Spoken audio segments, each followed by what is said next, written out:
የካቲት 28 2026 የአሜሪካ የጦር አውሮፕላኖች ቴህራንን መቱ። ኢላማ ተደምስሷል። የኢራን ከፍተኛው መሪ አሊ ካሜኒ ተገደሉ። በየትኛውም መደበኛ ሀገር ቢሆን ይሄ የጨዋታው ማብቂያ ነው። ኢራቅ ሳዳምን ስታጣ መላው ስርዓት በሳምንታት ውስጥ ፈራረሰ። ሊቢያ ጋዳፊን ስታጣ ሀገሪቱ ወደ ትርምስ ገባች። የአፍጋኒስታን መንግስት ጠባቂውን ሲያጣ በጥቂት ቀናት ውስጥ ወደቀ። ግን በኢራን አንድ ያልተለመደ እንግዳ ነገር ተፈጠረ። መሪው ሞተ፣ ስርዓቱ ግን አልወደቀም፣ ቀጠለ። በሰዓታት ውስጥ አዲስ ጠቅላይ መሪ ተመረጠ። ከቀድሞ የበለጠ ጽንፈኛ የኢራን ኃይሎች አላፈገፈጉም፣ አጠቁ። በመካከለኛው ምስራቅ ያሉ የአሜሪካ ወታደራዊ ጣቢያዎች ሚሊተሪ ቤዝስ መንደድ ጀመሩ። እና አንድ ወሳኝ ጥያቄ አለ። ኢራን ለምን አልወደቀችም? መልሱ አብዛኛው ሰው ሰምቶ የማያውቀው ጂኒየስ ስትራቴጂ ነው። ሌሎች ሲወድቁ ከመመልከት የተወለደ ስትራቴጂ፣ ዓለምን ከዚህ በኋላ የምታዩበትን የምትረዱበትን መንገድ ሊለውጥ የሚችል ስትራቴጂ። በዚህ ዓለም የትኛውም ፈተና ቢገጥምህ፣ ሰዎች ቢነሱብህ፣ ሁኔታዎች ቢደራረቡብህ፣ እድሎች ፊታቸውን ቢያዞሩብህ እንኳን ሞተ ወደቀ ስትባል ከፍ የምትልበትን ማን እንደሆንክ የምታሳይበትን ጥበብ ትሰማለህ። አንገቱ ተቆርጦ የተረፈ ሰው ታውቃለህ? ተርፎስ በጥንካሬ የቀጠለ ሰው ታውቃለህ? በቃ ኢራን እንደዛ ናት። ኢራን ተራ ሀገር አይደለችም። ከራሷ አልፋ የኛን ህይወት የሚቀይር ጥበብ የሞላት ትምህርት ቤት ናት። ተማሪ ካለ ደግሞ አስተማሪ የትም ቦታ አለ። ደካማ ሳይሆን የማይሰበር ማንነት እንዴት እንደምትገነባ ከኢራን ትማራለህ። ከዚህ ቪዲዮ በኋላ አስተሳሰብህ ይቀየራል። የተግባር ሰው ከሆንክ ደግሞ ህይወትህም እስከ መጨረሻው ይቀየራል። አብራችሁን ቆዩ።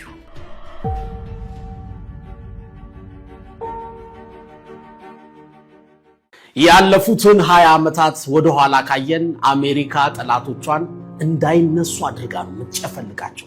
ለምሳሌ ኢራቅ በ2003 ሳዳም ሁሴን ማዕከላዊ ወይም ሴንትራል አምባገነን ሆኖ ይመራል። ሁሉም ስልጣን በሱ በኩል ይፈሳል። የአሜሪካ ኃይሎች ሳዳምን ያዙት። ከዛ መላው መንግስት በውሃ ውስጥ እንደገባ ስኳር ሟሟ። አመጽ ቢቀጥልም መንግስት ግን ሞቷል። ሊቢያ 2011 ጋዳፊ ሁሉንም ነገር ይቆጣጠር ነበር። ኔቶ የሊቢያን አማጽያን እሱን እንዲያገኙ ይረዳቸዋል። ጋዳፊ በውሃ መውረጃ ቧንቧ ትቦ ውስጥ ተገደለ። ስርዓቱ በአንድ ሌሊት ጠፋ። ሀገሪቱ ወደ ተፋላሚ ታጣቂ ቡድኖች ተከፋፈለች። ሱሪያ በሽር አልአሳድ የተረፈው ኢራንና ሩሲያ ስለሚደግፉት እኮ ነው። ያለነሱ በወራት ውስጥ ይወገድ ነበር። የሱ ስርዓት ግን በቀላሉ ነው የፈረሰው። ሁሉም ቦታ ላይ ወይ መሪው ወይ ፓርቲው ሲጠቃ ሀገር ይበተናል። ፕሪንሲፕሉ ጭንቅላቱን ቁረጥ አንገቱን ይሞታል። ማዕከላዊ ስርዓቶች አንድ ድክመት አላቸው። ግዛቶችን፣ ኩባንያዎችንና ስራዎችን የሚገድለው ይሄ ድክመት ነው። ሁሉንም ነገር በአንድ ሰው እጅ፣ በአንድ ውሳኔ፣ በአንድ የቁጥጥር ነጥብ ሴንትራል ኮማንድ ላይ ሲመሰረት ያ ነጥብ ኢላማ ይሆናል።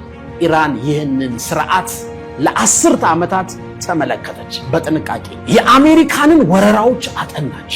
በስሜትና በፖለቲካ ሳይሆን በስትራቴጂ እያንዳንዱን ስኬት፣ እያንዳንዱን ውድቀት ተነተነች። ከዛ የሚያስፈራ መደምደሚያ ላይ ደረሰች። እንደነሱ ብንገነባ እንደነሱ እንወድቃለን። ስለዚህ የተለየ ነገር ገነቡ። ብልህ ሰዎች ውድቀት እስኪመጣ አይጠብቁም። ከሌሎች ተምረው ስኬትን ይቀይሳሉ። ከ2007 ጀምሮ የኢራን አብዮታዊ ጠባቂዎች ከፍተኛ ለውጥ አደረጉ።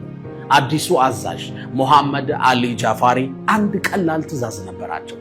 ሁሉንም ነገር ያልተማከለ አድርጉ፣ ዲሴንትራላይዝ አድርጉ። ሀገሪቱን ወደ 31 የራስ ገዝ ወታደራዊ ዞኖች ከፋፈሏት። እያንዳንዱ ዞን የራሱ የትዕዛዝ ማዕከል አለው። እያንዳንዱ አዛዥ ስልታዊ ነፃነትን አገኘ። የጦር መሳሪያዎች፣ መረጃዎች፣ ውሳኔ አሰጣጥ ሁሉም ተሰራጨ። ሁሉም በራሱ ፕላን ያደርጋል፣ ያቅዳል፣ ይፈጽማል፣ ያጠቃል። ኢራን አንድ ጠንካራ ማዕከል ወይም ሴንትራል ኮማንድ ከመገንባት ይልቅ ማዕከል የሌለው ስርዓት ወይም ዲሴንትራላይዝድ የሆነ ሲስተም ገነባች። ይሄ የሞዛይክ ስትራቴጂ ይባላል። እንግዲህ አስቡት፣ አብዛኞቹ ሀገራት እንደ ሰው አካል ናቸው። አንድ አንጎል ሁሉንም ይቆጣጠራል። ኢራን ግን ይሄ አይሆንም አለች። በሺዎች የሚቆጠሩ ትናንሽ አንጎሎችን ፈጠረች። ስልጣኑን አከፋፈለችው። ዲሴንትራላይዝ አደረገችው። እያንዳንዱ ክፍል በራሱ መወሰንና መንቀሳቀስ ይችላል። ስለዚህ አንዱ መሪ ቢገደል እንኳን ስርዓቱ አይፈርስም፣ ራሱን እያደሰ ትግሉን ይቀጥላል። አንዳንዴ መቼ በምን አይነት መልኩ እንደሚያጠቁ የአሜሪካ፣ የእስራኤል ሲአይኤ እና ሞሳድ አያውቁም። እነሱን ተዋቸው። የኢራን መንግስት እንኳን አንዳንዴ አያውቅም። ምክንያቱም 31ዱን በተለያየ መንገድና ስትራቴጂ ያጠቃል። ለዛ ነው እኮ አሜሪካ 90% የሚሆነውን የኢራንን መከላከያ አውድሜ ጨርሻለሁ ብላ ተናግራ ሳትጨርስ የኳታር የአሜሪካ የጦር ቤዝ ይጠቃል፣ የዱባይ ኤርፖርት ይነዳል፣ የሳውዲ ነዳጅ ፋብሪካ በጥቃት ስራ ያቆማል፣ እስራኤል ሳይቀር በክላስተር ቦምብ ትጠቃለች። ይሄ የኢራን ስትራቴጂ ሁሉንም ነገር ቀይሯል። ምክንያቱም ያ የቆየው አስተሳሰብ ጭንቅላቱን ቁረጥ የሚለው ስልት እዚህ ጋር አይሰራም። ኢራን ከኢራቅ ወይም ከሊቢያ የምትለየው ለዚህ ነው። ይሄ ወታደራዊ ስልት ብቻ ሳይሆን የመኖር ጥበብ፣ ሰርቫይቫል ኢንተለጀንስ። እንግዲህ አስቡት፣ አሜሪካ በ2020 ቃሲም ሱሌማኒን ስትገድል ኢራን አልወደቀችም። የክልል አዛዦች መዋጋታቸውን ቀጠሉ። እስራኤል የኒውክሌር ሳይንቲስቶችን በአንድ ምሽት ስትገድል ፕሮግራሙ ቀጠለ። በ2026 አሁን በቅርቡ ካሚኒ መሪያቸውን ሲገሉ ስርዓቱ አልቆመም። ተተኪ አስቀድሞ ተሰይሞ ነበር። የራስ ገዝ ክፍሎች ጥቃታቸውን ቀጥለዋል። በጣም የምወዳቸው በሳሉ የኢራን የውጭ ጉዳይ ሚኒስትር ምን አሉ መሰላችሁ? ለ20 ዓመታት የአሜሪካንን ጦር አጥንተናል፣ ስልቶቻቸውን ተምረናል፣ መከላከያችንን በእነሱ ድክመት ዙሪያ ነው የገነባል። ሌሎች ያመለጣቸው ነገር ግን እነሱ ወይም ኢራኖች የተረዱት የገባቸው ይሄ ነው። ማዕከላዊ ስልጣን ውጤታማ ነው፣ ግን እስከሚጠቃ ድረስ ያልተማከለ ዲሴንትራላይዝድ የተበተነ ራስ ገዝ ስልጣን የተወሳሰበ ነው፣ ነገር ግን ከከባድ ጥቃት ይተርፋል። ታዲያ እኔ ለህይወቴ ምንድነው የምማረው ካልክ፣ አማካኝ ሰዎች ሁሉም ነገር ጥሩ ሆኖ የሚቀጥል ይመስላቸዋል። ከባድ ቀን ሲመጣ ግን የሉም፣ ወድቀዋል። ብልህ ሰዎች ሁሉም ነገር ፌል ቢያደርግ ባይሳካ እንኳን የሚቀጥል የማይሰበር ሲስተም ይገነባሉ። ወረስት ኬስ ሴናሪዮ ሁሌ ያስባሉ። ሌላው እንደሆነው እሆናለሁ አትበል። ምክንያታዊ ከሆንክ ከመንጋው መነጠልን አትፍራ። የኢራን ስትራቴጂ ማንም አልሞከረውም። ሌላው ሀገር እንዳደረገው ማድረግ ትችል ነበር፣ ግን በመከራ ተፈትኖ የሚጸና አዲስ ስትራቴጂ ይዛ መጣች። መመሳሰል አቁም፣ ራስህን መሆን ጀምር። ሁለተኛ ነጥቤ ጋር ደረስኩ። ኢራን የአሜሪካንን የጦር ቴክኖሎጂ መወዳደር አትችልም። ስለዚህ የተለየ ጨዋታ መጫወት አለባት። የሂሳብ ጨዋታ ማለት ነው። አንድ የኢራን ድሮን ወይም ሻሂድ የሚባሉት ለመገንባት $20,000 ያስከፍላል።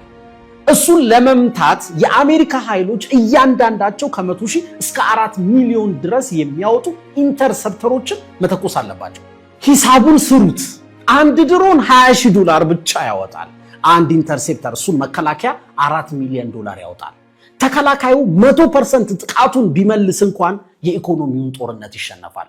በእያንዳንዱ ግንኙነት ላይ ገንዘብና ክምችቱን ያጣል። ይሄ ያልተመጣጠነ ጦርነት ወይም አሲሜትሪካል ዋርፌር ይባላል። ዝንብ አስቸግሮ ጥይት እንደመተኮስ ማለት ነው። ኢራን በብዙ ቁጥር ርካሽ ድሮኖችን ትልካለች። ኢላማዎችን ለመምታት ብቻ ሳይሆን የመከላከያ ክምችቶችን ለማጥፋት ነው።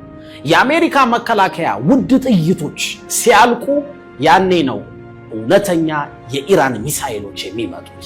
ሃይፐርሶኒክ ሚሳኤሎች ከብርሃን ፍጥነት 5 የሚፈጥኑ ማለት ነው። አሜሪካ ደግሞ ያላት አቅም እንዳይሟጠጥ ታድ የሚባሉ ባትሪዎችን ከደቡብ ኮሪያ ወደ መካከለኛው ምስራቅ እያስመጣች ነው። ወጪዋ እየበዛ ነው። ኢራን የምትፈልገው ይሄንን ነው።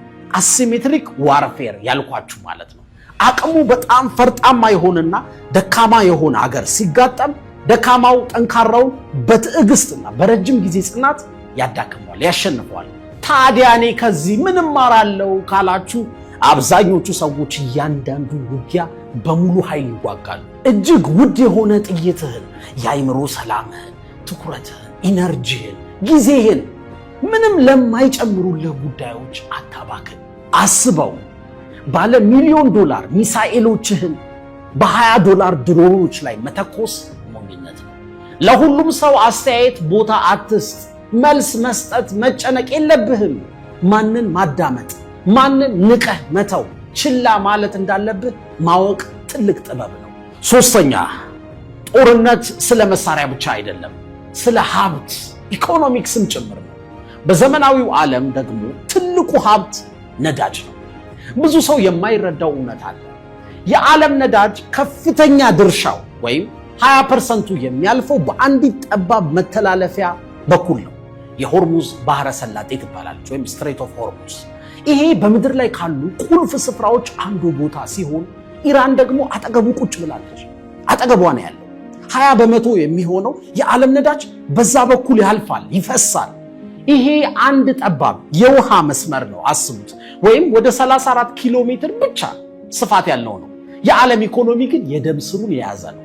ይሄ ማለት ኢራን ዓለምን ማጥፋት ከፈለገች የነዳጅ ፍሰቱን መቆጣጠር ብቻ ይበቃታል።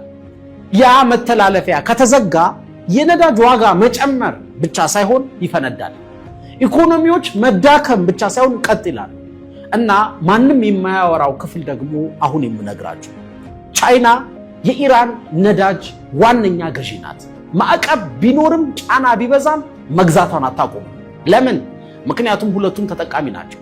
ኢራን የኢኮኖሚ ህልውና ታገኛለች፣ ቻይና ደግሞ ርካሽ የሆነ የኢነርጂ ዋስትና ታገኛለች። አብረውም በምዕራባውያን ስርዓት ላይ ያላቸውን ጥገኝነት በዝምታ ይቀንሳሉ። ይሄ ጦርነት ኢራን ከእስራኤል ጋር ብቻ አይደለም፣ የዓለምን የኃይል አቅርቦት መስመሮች ለመቆጣጠር የሚደረግ የኢኮኖሚና የፓወር ፍልሚያ ነው። ግን ከበስተጀርባው የበለጠ ጥልቅ ጨዋታ አለ። ይኸውላችሁ 1971 ላይ አንድ ዓለምን የቀየረ ነገር ተከሰተ። አሜሪካ የዶላር ዋጋን በወርቅ መደገፍ አቆመች። ከዛ በፊት ገንዘብ ወይም ዶላር ለማተም ፕሪንት ለማድረግ ገደብ ነበረው፣ ከወርቅ ክምችታቸው ጋር እኩል ነበር። ከዛ በኋላ ግን ገንዘብ በእምነት ላይ የተመሰረተ ነገር ሆነ። አውት ኦፍ ቲን ኤር ዝም ብለው ከአየር ላይ ገንዘብ ማተም ጀመሩ። ዓለም ደግሞ ይህንን አይቶ እንዳያምፅ አሜሪካ አንድ ብልህ የሆነ ስልት ተጠቀመች። በዓለም ላይ እጅግ አስፈላጊ የሆነው ነዳጅ በዶላር ብቻ እንዲገበያይ ያደረገች። አሁን አስቡት እስኪ፣ እያንዳንዱ ሀገር ነዳጅ ያስፈልገዋል አይደል? ነዳጅ ካስፈለገው ደግሞ በዶላር ነው የሚገዛውም የሚሸጠው። እያንዳንዱ ሀገር ዶላር ያስፈልገዋል ማለት ነው። ይሄ ኢኮኖሚ ብቻ አይደለም፣ ቁጥጥር ነው፣ ኮንትሮል ማድረግ ነው። ይሄ የፔትሮ ዶላር ስርዓት ይባላል። አሜሪካንን የዓለም ሀያል ሀገር ያደረጋት ትልቁ ሚስጥር ይሄ ነው። አሁን የነገርኳችሁ ሲስተም ለአሜሪካ ታይቶ የማይታወቅ ስልጣን ሰጥቷታል። በዘመናት ታይቶ የማይታወቅ ኢምፓየር ያደረጋትም ይሄ ነው። መግዛትና መሸጥ ይፈልጋሉ? እንግዲያውስ የኛ ገንዘብ ያስፈልጉታል ትልሃለች አሜሪካ። ዶላር አልጠቀምም ካልክ መድኃኒት፣ ነዳጅ፣ መሳሪያ በቃ ከማንም አትገዛም፣ ከማንም አትሸጥም። ሀብትህን ፍሪዝ ያደርጉታል። ራሽያ እንደሆነችው ማለት ነው። ከስዊፍት ሲስተም ያስወጡሃል። ያለምንም የተኩስ ልውውጥ ኢኮኖሚህን ዜሮ ያስገቡታል። አሜሪካ ወታደራዊ ኃይል ብቻ ሳይሆን የስርዓት ኃይልን ትጠቀማለች። ስዊፍት የሚባል ስርዓት አለ። ባንኮች መልእክት የሚለዋወጡበት የዓለም አቀፍ መረብ ነው። በዚህ መረብ ውስጥ ካለ ገንዘብ ማንቀሳቀስ ትችላለህ እንደ ልብህ። ከተባረርክ ደግሞ ከዓለም የፋይናንስ ገበያ ተገለልክ ማለት ነው። ይህንን ከኢኮኖሚ ማዕቀብና ከሀብት እገዳ ጋር ደምሩት። የዘመኑ ሀያልነት እንዲህ ነው የሚሰራው። አንዲትን ሀገር ለማጥፋት የግድ ሄዶ መውረር አያስፈልግም። ከስርዓቱ ማላቀቅ ወይም ዲስኮኔክት ማድረግ በቂ ነው። ይህንን በሩሲያ ላይ አድርገዋለች፣ በኢራን ላይ ሞክረዋለች። ስለዚህ በደንብ አስቡት። አሜሪካ ጨዋታውን መጫወት ብቻ አይደለም፣ ይህ ጨዋታውንም ህግ ጨዋታውን ራሱ የፈጠረችው ራሷ ናት። አሁን ይሄ ስርዓት አደጋ ላይ ወደቀ። አገራት ነዳጅን በሌላ ገንዘብ መገበያየት ቢጀምሩስ? ዶላርን ቢተውትስ? ይሄ የንግድ ብቻ አይደለም፣ ኃይለኛ ጦርነት ነው ለአሜሪካ። ምክንያቱም ዓለም ያንተን ገንዘብ መጠቀም ካቆመች ኃይልህን ታጣለህ። ኃይል ደግሞ ራሱን በቀላሉ አሳልፎ አይሰጥም፣ ዝም ብሎ አያይ። ቻይና CIPSን ገነባች፣ አማራጭ የክፍያ ስርዓት ማለት ነው። የብሪክስ ሀገራት ደግሞ አዳዲስ ምንዛሬዎችን እየተወያዩ ነው። ህንድ ለሩሲያ ነዳጇን በዩዋን ትከፍላለች። የዶላር የዓለም ክምችት ድርሻ ለመጀመሪያ ጊዜ ከ47% በታች ወርዷል። እና አሁን ኢራን በስትሬት ኦፍ ሆርሙዝ በኩል ማለፍ የሚፈልግ የትኛውም ነዳጅ የሚሸጥም ሆነ የሚገዛ ዩዋንን ይጠቀም እያለች ነው። ቀጣዩ ኢምፓየር ወይም ሀያል ማን እንደሆነ እየነገረችን ነው ቻይና። የምንማረው ትልቁ ቁም ነገር አንድ ነው። ትልቁ መሳሪያ ጉልበት ሳይሆን ጥገኝነት። ሰዎች አንተ ጋር ጥገኛ የሚያደርጋቸው ኳሊቲ ከሌለ ደካማ ነህ ማለት ነው። የአሜሪካ ኃይል ሁሉም ሀገር ገንዘቧ ላይ ወይም ዶላሯ ላይ ጥገኛ እንዲሆን ማድረጓል። የኔስ ፓወር ግን ምንድነው በል? እኔስ ማላይ ጥገኛ ነኝ? ማን ነው ሳላውቀው አንበርክኮ እየገዛኝ ያለው በል? አሜሪካ በስዊፍት የዓለምን ኢኮኖሚ ትቆጣጠራለች። ያንተን ህይወት የሚቆጣጠረው ማን ነው? የትኛው ሶሻል ሚዲያ ነው ከእድሜህ ላይ በየቀኑ 5 ሰዓት 6 ሰዓት የሚቆርጠው? የምታየውን የሚወስኑልህ አልጎሪዝሞች አይደሉ? የተቆጣጠሩህ እነሱ አይደሉ? ሌላስ ግን ማተቆጣጠሩሃል? ጠይቅ። ከቤተሰብ ከማህበረሰብ የተቀበልካቸው ሳትመረምር ሳትጠይቅ እንዲሁ የወሰድካቸው እምነቶች ሳልተቆጣጠሩህም? ህይወትህ የሚመራበትን ስርዓት ካልተረዳ ህይወትን አትቆጣጠርም። የሌላ ሰው ጨዋታ ውስጥ አንተ መጫወቻ ጠጠር ሆነህ ትቀራለህ። ቼዙን እነሱ ይጫወታሉ፣ አንተ ከፊት ተሰልፎ የሚመታ ወታደር ትሆናለህ። አራተኛ፣ አሜሪካ ለምን ትዋጋለች ታዲያ? አሜሪካ በዚህ ግጭት ውስጥ ለምን ገባች ሲጀምር ታዲያ? ስሜትንና ፕሮፓጋንዳን ወደ ጎን እናድርገውና በምክንያት እናስብ። ኃይል ምን ጊዜም ራሱን ይጠብቃል ብያቸዋለሁ ቀደም። አሜሪካ 3 ዋና ዋና ምክንያቶች አሏት። አንደኛ፣ ዓለም አቀፍ የበላይነቷን ማስጠበቅ ትፈልጋለች። ሁለተኛ፣ የዶላር ስርዓቱን ቅድም ያልኳችሁን መከላከል ትፈልጋለች። ሶስተኛ፣ ለዓለም መልእክት ማስተላለፍ ትፈልጋለች። መልእክቱ ለኢራን ብቻ አይደለም፣ ለሚመለከቱት ሁሉ ነው። እኔ የፈጠርኩትን ስርዓት አትፈታተኑ፣ ለቻይና፣ ለራሽያ፣ ለሌሎቹ። ምክንያቱም አንዲት አገር አዲስ መንገድ ሞክራ ከተሳካላት እንደ ኢራን ሌሎቹ ይከተሏታል። ያኔ መላው መዋቅር ወይም ስትራክቸር ይፈርሳል። ስለዚህ የአንድ አካባቢ ግጭት ብቻ አይደለም፣ ትርኢትና ማሳሰቢያም ጭምር ነው ያሁኑ ጦርነት። መራራው እውነት ግን ይሄ ጥሩና መጥፎ ለማለት ሳይሆን ሁሉም ለጥቅሙ ነው የሚዋጋው። ጦርነቱ የሚጎተትበትን ምክንያት ይሄ ነው። አሜሪካ መሸነፍ አትችልም፣ ኢራንም መደምሰስ አትችልም። ሁለቱም ወገኖች በግልጽ ማቆም በማይችሉት ግጭት ውስጥ ተጠምደዋል። ተንታኞች ይህንን የማባባስ ወጥመድ ወይም ኤስካሌሽን ትራፕ ይሉታል። ወጫቸው ይጨምራል፣ መውጫው ከባድ ይሆናል፣ ይጠፋፋሉ። ታዲያ እኔ ከዚህ የምማረው የህይወት ትምህርት ምንድን ነው ካላችሁ፣ መውጣት የማትችለው ውጊያ ፈጽሞ አትግባበት። ማንኛውንም ግጭት ከሰው ጋር፣ ከተቋም ጋር፣ ከአንድ ሁኔታ ጋር ከማባባስ በፊት ጠይቅ፣ መውጫዬ ምንድን ነው በል። ማሸነፍ በእርግጥ ግን ምን ይመስላል? እንዴት ነው ማሸነፈው? ሌላኛው ወገን እጅ ሊሰጥ ይችላል በል። እነዚህን ጥያቄዎች መመለስ ካልቻልክ ስትራቴጂ የለህም። ምላሽ እየሰጠህ ነው፣ ዝም ብለህ ማለት ነው፣ ሪአክት እያደረግህ ነው። እና ምላሽ መስጠት ደግሞ ወጥመድ ውስጥ የምትገባበት መንገድ ነው። አስብ፣ ካልኩሌት አድርግ። ጊዜያዊ ሳይሆን ረጅም ርቀት ለማየት ሞክር። ስትወስን፣ የሆነ ነገር ስታደርግ 10 ህግን ተከተል። ይሄ ውሳኔ፣ ይሄ ተግባር ከ10 ሰዓት በኋላ ምን ይፈጥራል? ከ10 ወርስ በኋላ ምን ይፈጥራል? ከ10 ዓመትስ በኋላ ምን ይፈጥራል ብለህ ጠይቅ። ሾርት፣ ሚድል እና ሎንግ ተርም አስበህ ተንቀሳቀስ። ጨርሻለሁ። ማጠቃለያ ልንገራችሁ። በኢራን በእስራኤልና በአሜሪካ መካከል ያለው ጦርነት በጣም አሳዛኝ ነው። በሺዎች የሚቆጠሩ ሰዎች ሞተዋል፣ ህፃናት፣ ሴቶች። ኢኮኖሚዎች ተጎድተዋል። ዓለም አቀፍ ስርዓት እየተሰነጠቀ ነው። ግን አሳዛኝነቱን ብቻ ካየ ወሳኙን ትምህርት ታጣለህ። ረጋ ብለህ ትልቁን ስዕል ለማየት ሞክር። ዓለም በድንገት ዝም ብላ የምትተራመስ ተራ ዝብርቅርቅ ነገር አይደለችም። ዓለም ስርዓት ናት። የገንዘብ ስርዓት፣ የኢነርጂ ስርዓት፣ የጥምረት ስርዓት። ሁሉም ነገር እንደ ቼዝ ጨዋታ የተሰላ ነው። እያንዳንዱ እንቅስቃሴ ምክንያት አለ።